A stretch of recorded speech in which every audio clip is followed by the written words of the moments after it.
সেই ঐতিহ্যবাহী বাঁশের মাচান,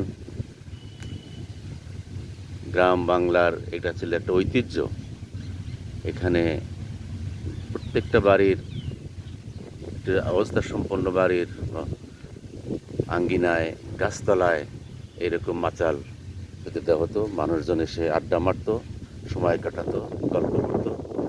সেই মাচালের অংশ আমাদের সিরাজগঞ্জে ওই গাছের নিচে মানুষকে বসার জন্য সেটা দেওয়া হয়েছে। এটা হলো ঐতিহ্যের ধারক। আধুনিক একটা অবস্থায় সেই যে বেঞ্চ, সেটাও করা হয়েছে। পাশাপাশি আমাদের যে বাংলার যে ঐতিহ্য, সেই বাঁশের মাচান, সেটাকে ধরে রাখা হয়েছে। এই যে গ্রামগঞ্জের স্মৃতি।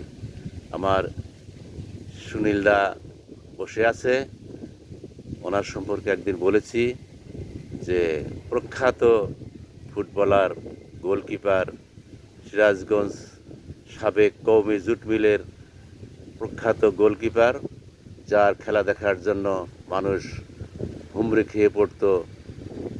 আজকে প্রায় 90 বছর বয়সেও এখনো সচল। এই দাদা, একটু দাঁড়ান তো। আপনি তো গোলকিপার হিসেবে খেলেছেন, আপনি জাতীয় দলেও খেলেছেন। হ্যাঁ, জাতীয় দলেও আপনি বিখ্যাত কার কার সাথে খেলেছেন? তৎকালীন সময়ে আমি সালাউদ্দিন সাহেবের সাথে খেলেছি, তারপরে আপনার মাখরানি আয়ুবদার, তারপরে নানান সব পশ্চিম পাকিস্তানের সব। উনি পশ্চিম পাকিস্তান থেকে আগত সব বিখ্যাত ফুটবলার, তাদের সাথেও খেলেছে। এমনকি আমাদের বাংলাদেশের বর্তমান যে স্পিকার, কি নাম, মেজর হাফিজুর রহমান, হাফিজউদ্দিন এক সময় ভালো ফুটবল খেলতেন। সে হাফিজউদ্দিনের সাথেও আমার দাদা সুনীল কুমার দে ফুটবল খেলেছেন। সেই বিখ্যাত ফুটবলার, উনি এখনো 90 বছর বয়সেও প্রতিদিন সকালে মর্নিং ওয়াক করতে আসে।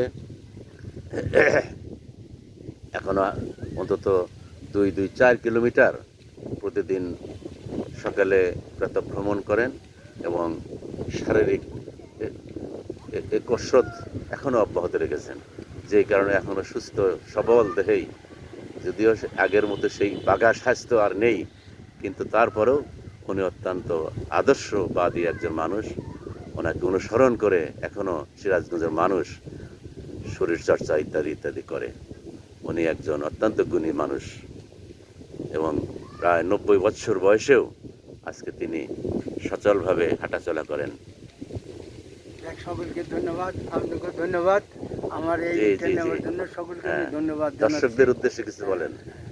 আমি এখনো সচল আছি, আপনারা এইভাবে থাকবেন, নিয়ম পালন করবেন, সুস্থ থাকবেন, ভালো থাকবেন, এই আমার কামনা। সকলকেই আমি আমার শুভেচ্ছা। হ্যাঁ, আপনাকেও শুভেচ্ছা আমাদের পক্ষ থেকে।